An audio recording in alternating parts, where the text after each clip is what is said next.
O que é que define o certo e o errado dentro de uma tradição de fé? E mais, como um conjunto de valores morais consegue ir além de guiar pessoas e construir uma identidade coletiva, uma que seja forte o suficiente para atravessar séculos? É exatamente isso que a gente vai desvendar hoje, mergulhando nos fundamentos da ética cristã. Nosso roteiro tem 5 pontos principais. A gente começa com o conceito geral de ética. Depois, foca na versão cristã. Entende essa ideia de um padrão absoluto, vê como isso tudo constrói uma identidade e, por fim, analisa a dinâmica fascinante do que chamam de ethos da fé. Então, vamos lá. Primeiro ponto. Afinal de contas, o que é ética? Essa citação é um ponto de partida perfeito, porque ela acerta em cheio. Existe uma noção que é quase intuitiva sobre o que é ética, sabe? Um sentimento interno sobre o que é justo ou correto. Mas, na hora de colocar isso em palavras, de definir os limites do conceito, o desafio é bem maior. A definição mais formal ajuda a gente a organizar as ideias. É interessante notar que a ética atua em 2 frentes. Ela é, ao mesmo tempo, o estudo do comportamento humano, a parte da reflexão, da teoria, e também a prática de viver segundo certos padrões. É a análise e a ação andando juntas.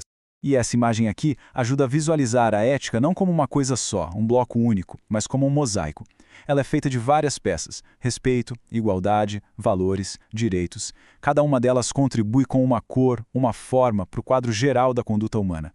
E é só quando estão juntas que elas fazem sentido. Ok, com essa base estabelecida, a gente já pode afunilar o nosso foco. Vamos para a segunda parte. O que faz uma ética ser especificamente cristão? A própria origem das palavras já entrega o conceito principal. Ethos, lá do grego, tem a ver com caráter moral. Christianus, do latim, é o seguidor de Cristo. Então, se a gente junta as duas coisas, a ética cristã aponta para o desenvolvimento de um caráter moral que é moldado pelos seguidores de Cristo. E aqui está o ponto que realmente a diferencia. A ética cristã é vista como normativa. O que isso quer dizer? Que seus princípios não vêm de costumes sociais que mudam com o tempo, mas sim de normas que, de acordo com a fé, foram estabelecidas por uma fonte divina. A Bíblia, nesse sistema, funciona como o principal manual de referência para essa conduta. Essa ideia de uma fonte divina nos leva direto ao nosso terceiro ponto, que é uma das características mais marcantes desse sistema, a noção de uma ética que é absoluta. O argumento aqui é que os deveres morais não são aleatórios, sabe? Eles são entendidos como uma expressão direta do próprio caráter de Deus, um caráter que é considerado imutável. Princípios como santidade, amor, justiça, eles não mudariam. Logo, os padrões éticos que vêm deles também seriam constantes. Essa imagem da balança, ela captura a ideia perfeitamente. As ações não são comparadas com opiniões ou tendências da sociedade, mas são pesadas contra um padrão fixo, um ponto de referência que dentro dessa visão de mundo é absoluto, não se altera. Agora, o sistema faz uma distinção bem importante. Existem os absolutos morais, que seriam um reflexo da natureza de Deus, tipo não matarás, e que são vistos como universais. E existem os comandos específicos, que refletem a vontade de Deus para um momento ou povo em particular, como a ordem para não comer de uma árvore específica.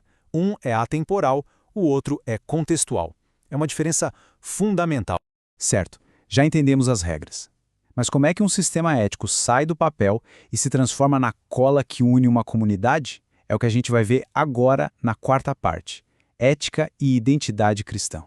Olha, essa análise do Wayne Meigs é muito reveladora. Ele propõe que o cristianismo primitivo não se espalhou só por milagres ou doutrinas, mas por ser uma rede de comunidades de discurso moral. Eram grupos de pessoas discutindo ativamente como deveriam viver. A ética era, na verdade, um motor da comunidade. E na prática, como é que isso funciona? Um método compartilhado age como um tipo de cimento social. Ele dá a cada pessoa a certeza de que pertence àquele grupo. Ao mesmo tempo, ele projeta uma imagem clara para o mundo de fora sobre quem são essas pessoas. E, claro, serve como um modelo diário de conduta para todo mundo ali. O apóstolo Paulo parece ter entendido isso de um jeito muito estratégico. Quando ele propunha diretrizes éticas claras para as novas comunidades, ele não estava só ditando regras. Ele estava oferecendo uma ferramenta para que esses grupos espalhados pelo Império Romano pudessem se diferenciar da cultura ao redor e dizer: olha, nós somos diferentes e é assim que a gente vive. Isso nos leva ao nosso último ponto, que explora uma tensão muito produtiva dentro desse sistema, o chamado ethos da fé. Aqui as fontes apresentam um conceito que soa quase como um paradoxo. O ethos cristão primitivo teria uma identidade exclusiva, mas ao mesmo tempo um ethos inclusivo. Como é que essas duas coisas podem coexistir? A explicação está em separar as coisas. A identidade exclusiva era o núcleo duro, aquilo que não se negociava, a fé em Jesus. Isso definia quem estava dentro do grupo. Mas o ethos inclusivo se aplicava aos costumes, à cultura do dia a dia. Isso queria dizer que um grego, um judeu ou um romano podiam aderir à fé sem precisar apagar completamente seus hábitos culturais. É só pensar na ceia do Senhor, por exemplo. Essa era uma prática exclusiva, um ritual que reforçava a identidade de quem pertenceu ao grupo. Era um ato que os diferenciava, de forma bem visível, de outras comunidades religiosas e sociais da época. E essa foi a grande sacada sociológica da coisa. Essa estrutura criou uma identidade forte o bastante para unir pessoas de mundos completamente diferentes, mas, ao mesmo tempo, flexível o suficiente para não exigir que todo mundo fosse culturalmente igual. Foi um fator-chave para a expansão. O que nos deixa com uma questão final, que ecoa até hoje. Num mundo cada vez mais plural, como é que os diferentes sistemas de valores, sejam religiosos ou não, continuam moldando o senso de comunidade e a identidade das pessoas? Será que essa dinâmica fundamental que foi descrita aqui ainda se aplica? Fica aí uma pergunta para se pensar.